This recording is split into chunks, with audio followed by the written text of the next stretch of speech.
Burdock leaves are usually picked and dried for future use. Before being applied to a burn, the leaves are scalded in hot water to rehydrate them. So now you put a leaf in there, push it down into the water. It is general practice to harvest burdock leaves for burn and wound treatments when the plant is in its first year of growth. The second year of growth, the plant tends to put more of its vital compounds into seed and flower production, so the leaves may not be as effective. See the lighter areas there, the lighter colored areas? That leaf is not saturated.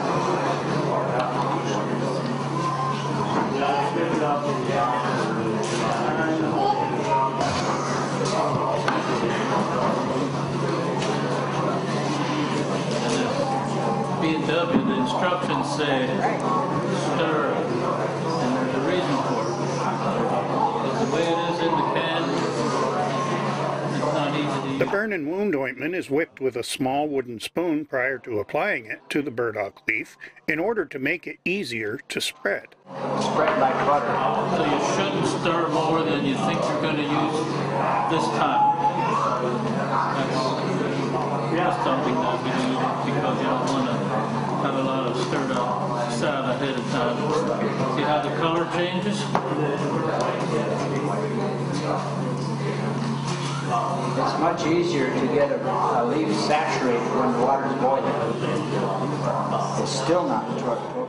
When fully saturated, the leaf is placed on a towel sunny side up, which means the smooth side which naturally faces up toward the sky when on the plant. The leaf's ribs will be on the underside.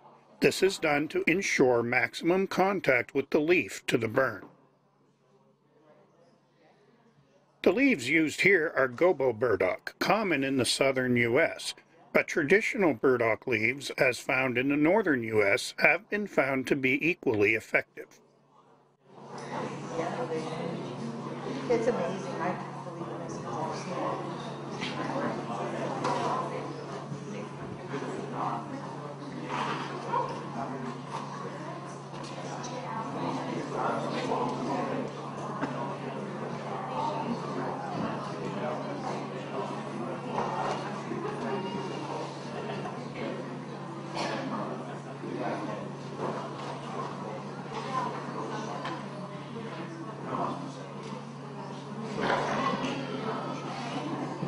The burdock leaf with B&W ointment is applied with the ointment side on the burn.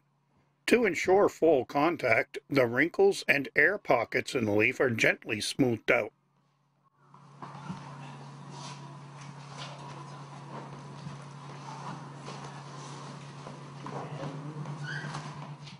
The wound is then wrapped with opposing spirals of gauze, wrapping past major body joints on either side of the burn or wound to prevent the dressing from slipping or moving. Now we're going sharply up.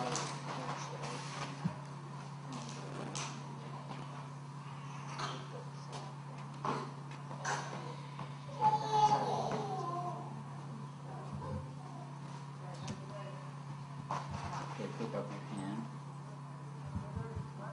And we're going right here. And anchor it there.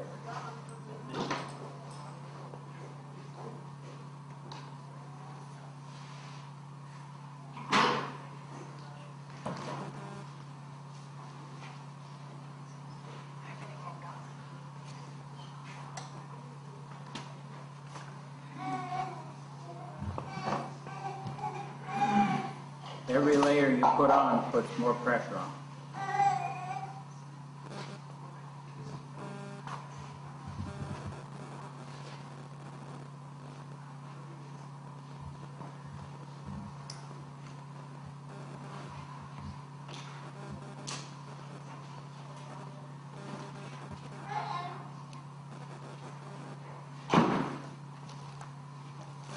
I'm going to try to do your, can you move over a little bit? Okay. Now, can you hold his arm so that he doesn't have to hold it up there like that. I'm going to try to do. In the event fingers are burned, they are to be wrapped in burdock leaf separately, which is only simulated here, and they are to be dressed with gauze individually as well. This prevents webbing, where the skin of neighboring fingers will grow together if allowed to heal in contact with each other. This webbing also needs to be considered on all other body parts, such as breasts, the perineum, ears, and toes. When dressing with burdock and gauze, attention to detail is required to identify areas that may web and take steps to keep them separated.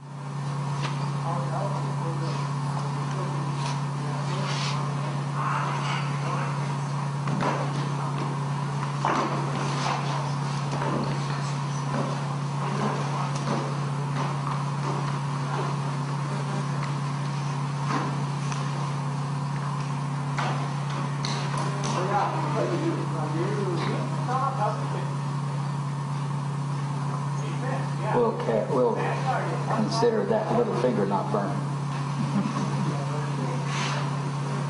It's not always that handy.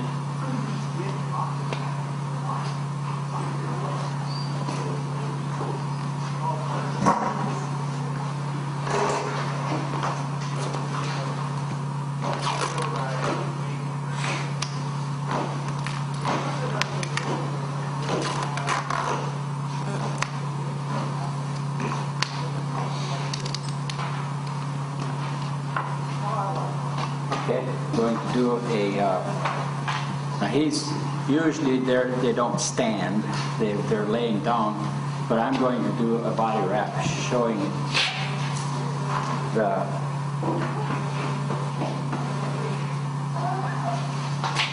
points.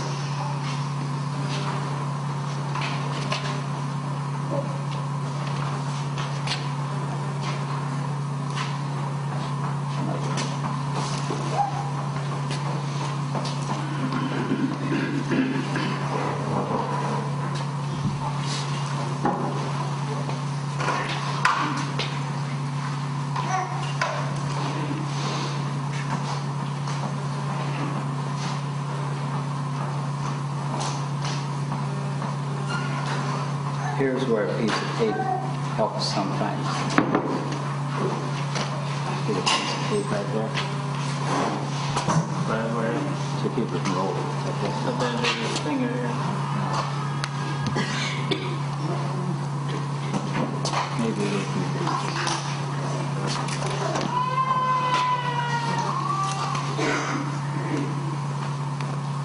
Hope you're not ticklish.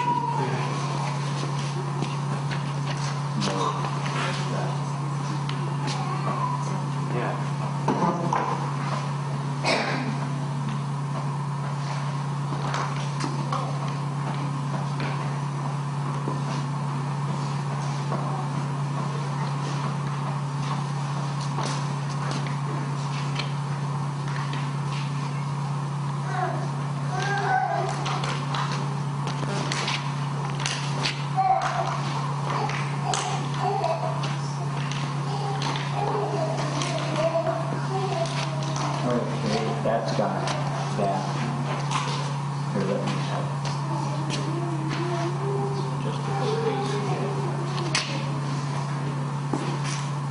That's good. Now, another one.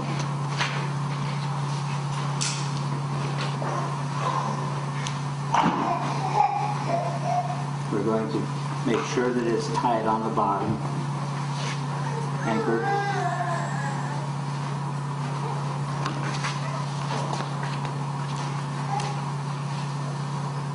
Need another one.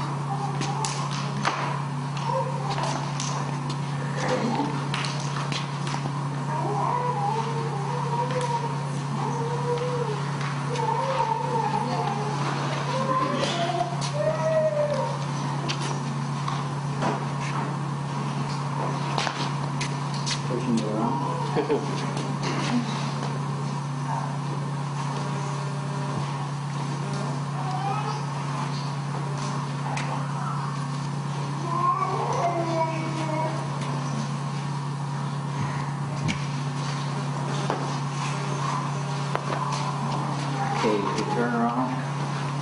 See where the cross is there?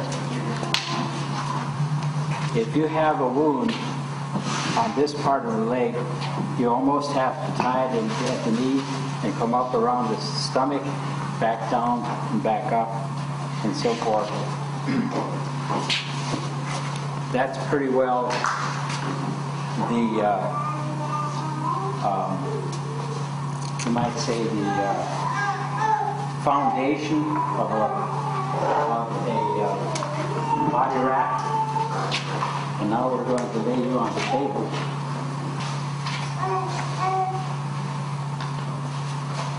If he's burned front and back, we'll clean up this part of it and put the leaves on.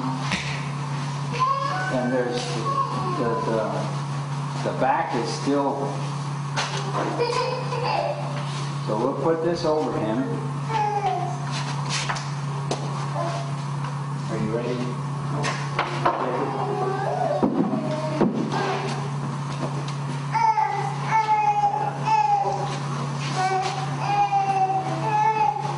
Now we'll have the leaves down there, and I'll hold that, and we'll pick him up.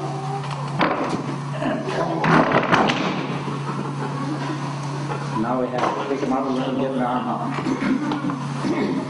Okay. Now that he's laying on that, now we'll do this.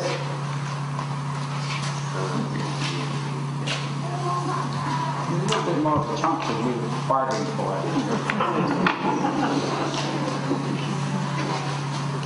It's not bad. You get a big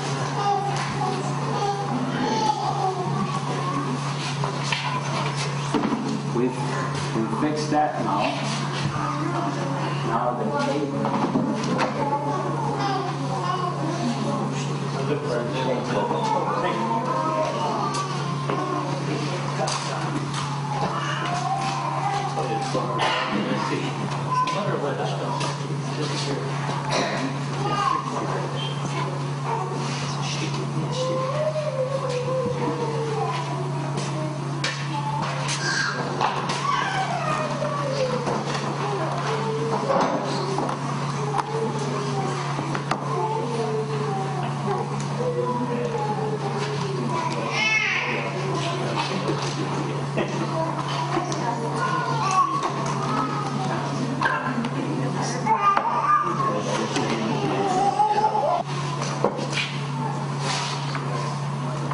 Now, we are going to roll you over, but you'll have to do it yourself. Roll over like that. Because we've got him covered. But we want him on his back.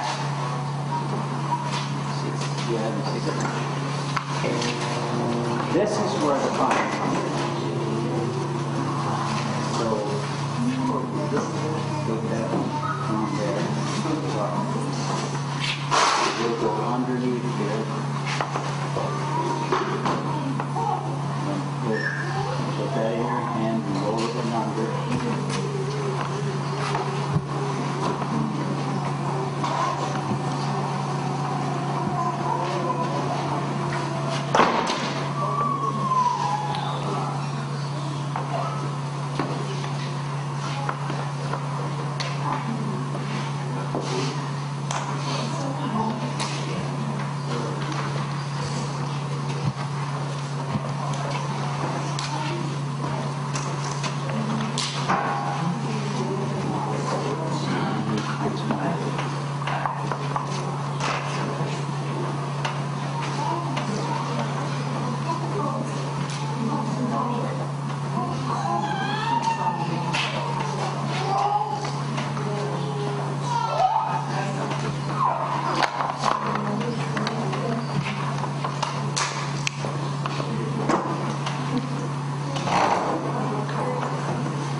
right here.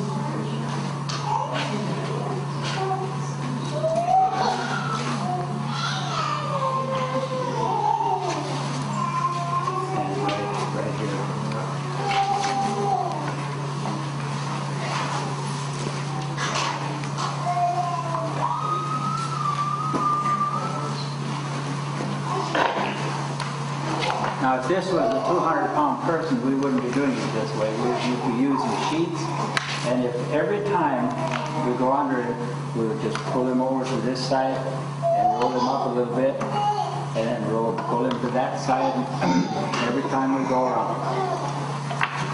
It's work. It takes a long time to do. Full body dress usually takes about 3 hours, morning and night.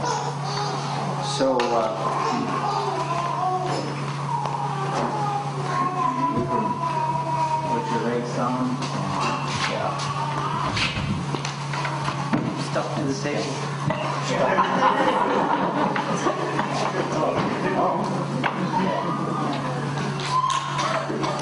So now we would also be doing something like this on both shoulders and so forth to get all that tied in. And then we would be doing this on this leg too, and go all the way down to the feet. Should give you a pretty good idea of what this is all about, the full body dress. It's just the trunk is turned. Do you need the ankles around that leg? Yes, because of the hip bones, this will slide up here. And this up here will slide down here. So you have to tie it up there and below. One thing that we haven't talked about is the dignity of the person. We recommend husband and wife teams to do the full body dress, and we recommend one team to do that. When they're burned, it doesn't matter. Burns don't care where they burn, and where they're burned, you have to take care of that, wherever it is. And so, like I said, under the perineum is the hardest place to wrap, and it's the hardest place to keep up there. So sometimes we'll take gauze and put it over the top of the shoulders and down to hold that up. Does that make sense? Kind of make suspenders, and you have to, because of the stretchiness of it, you have to do that double or 4 times layers to do that. And just like I said, anything that's above the knee, you almost have to come up around here, especially on women because of their shape.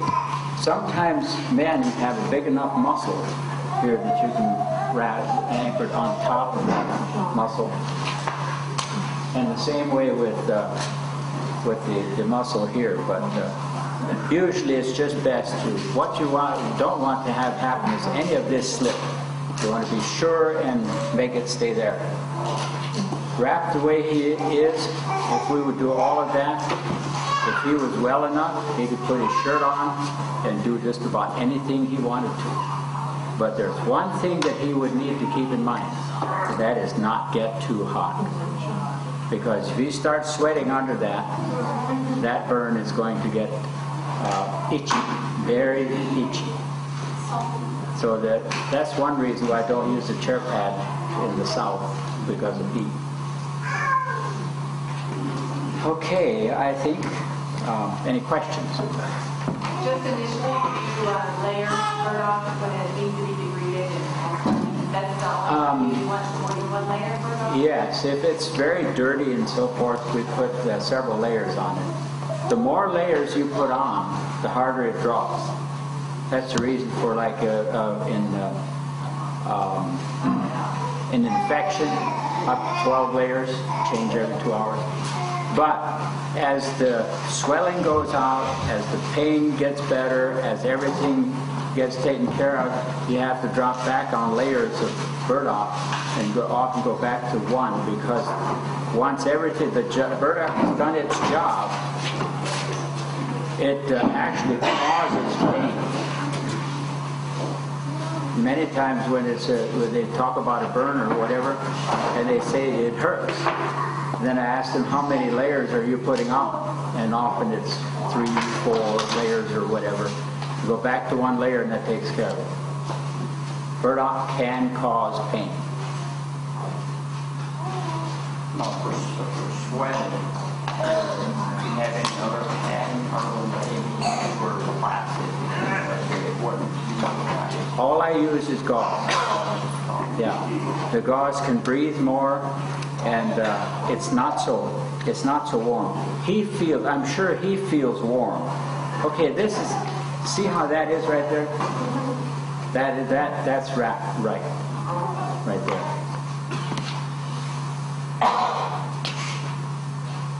Yeah. Everything's good. How does it feel? Comfortable.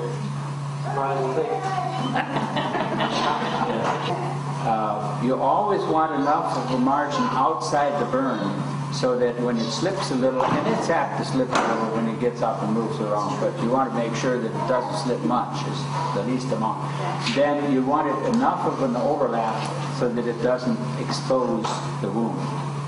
Boy in Minneapolis was burned all the way up here, and they didn't come across the shoulder, and this would always slip down and expose the top part of the burn, and that really keloided. Okay. That was exposing the wound will make it scar more. It's more important to make sure your wound's covered than not Yes. fixed. Okay. Yes, it is. So if you have, if he would develop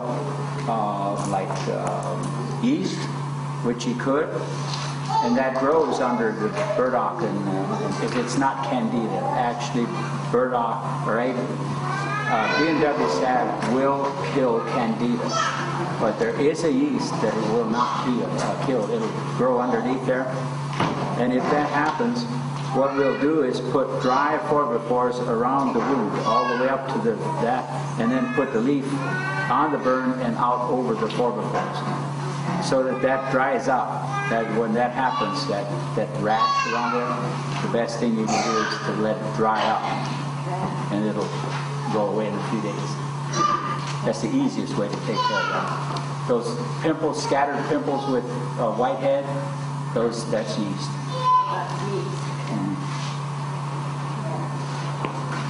Okay, I guess we're ready to turn you loose. You want to go home that way? Up with eyes.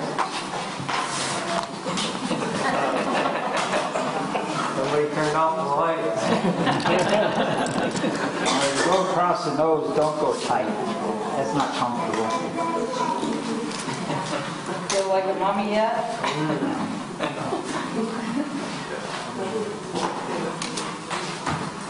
You see how I'm rolling this around here?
I'll put it away. I'll be easy, my dog. So when if the face is burned, we leave it just like that until it heals. But he heals very fast.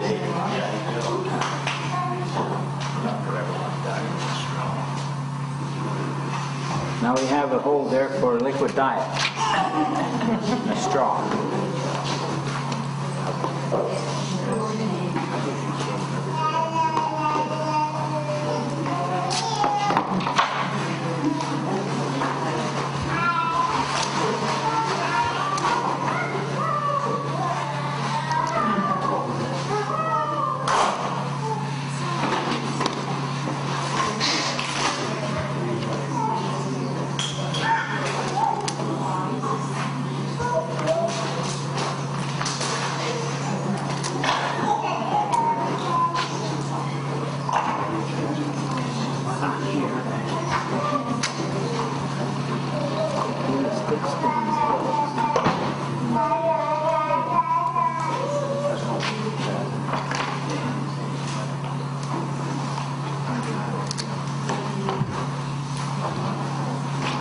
hard to do this with gloves on.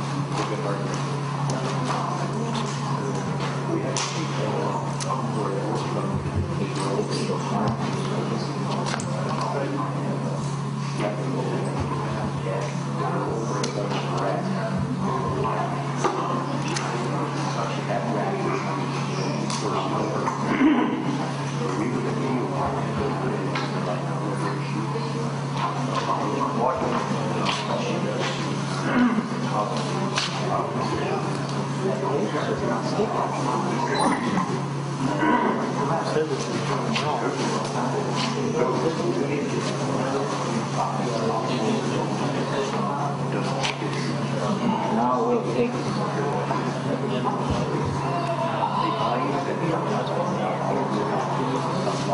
suppose my glove taking the stickiness out of it or what?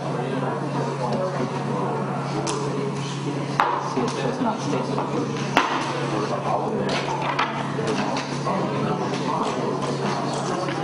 Oh, this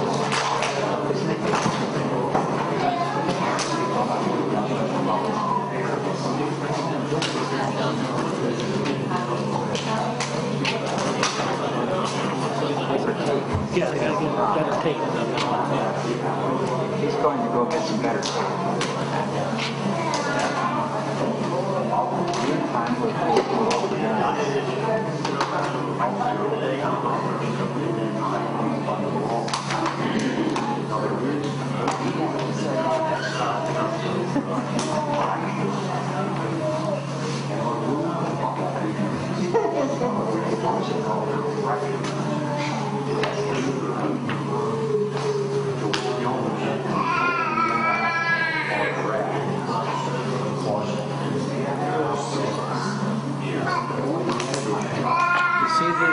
Blunt scissors.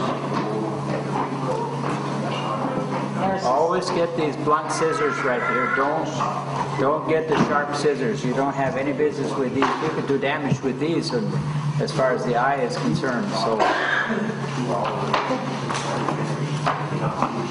and when you go to the drugstore to buy those, go ahead and buy the $60 ones, or you'll pay $80.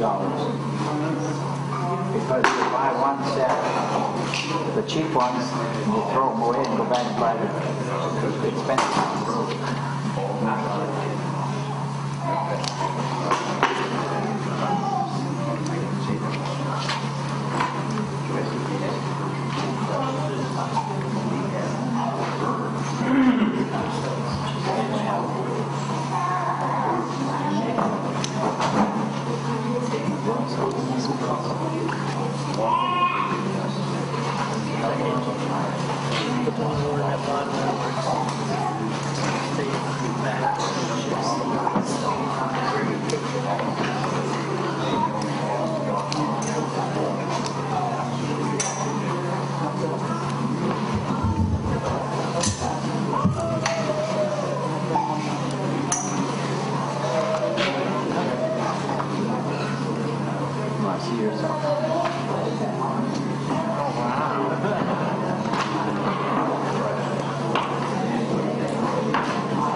Now usually we would take holes for the nostrils too.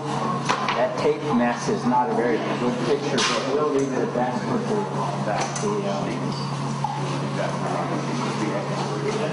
stretch netting over it.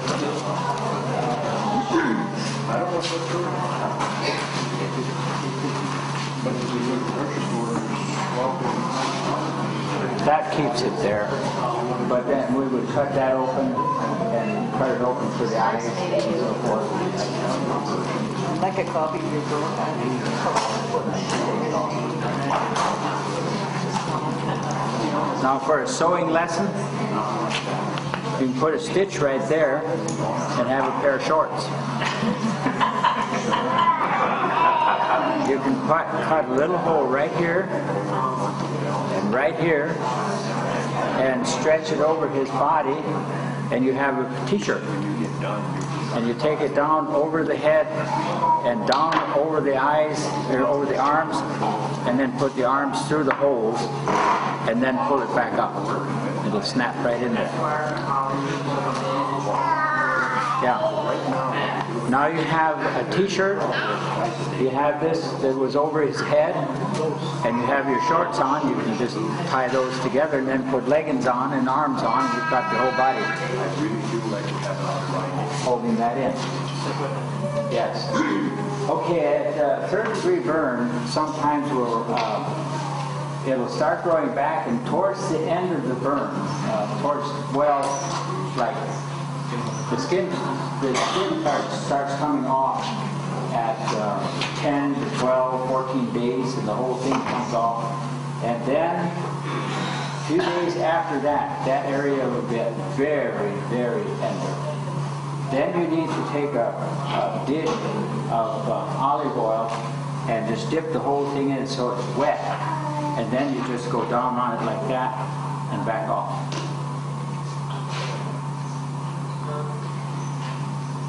It's too tender to even go lightly across it. They'll just, the nerve endings are right there, they're damaged, and you go right across those and put them sky high. Yes? What is your, do you have a rule of thumb for how many layers of burdock that you use? Do you ever use more than one layer? On burns, it's hardly ever that you use more than one layer. Maybe the first time, but if you do it the first time, even, I don't like to leave it on more than 4 or 5 hours and then change it again. But on wounds, when they're really hurting to start with, I may put on, well, I don't know why I do this, but sometimes I'll recommend 3, sometimes 6, sometimes 10, sometimes 12. It just depends on what kind of wound and what's going on and how much I need to draw.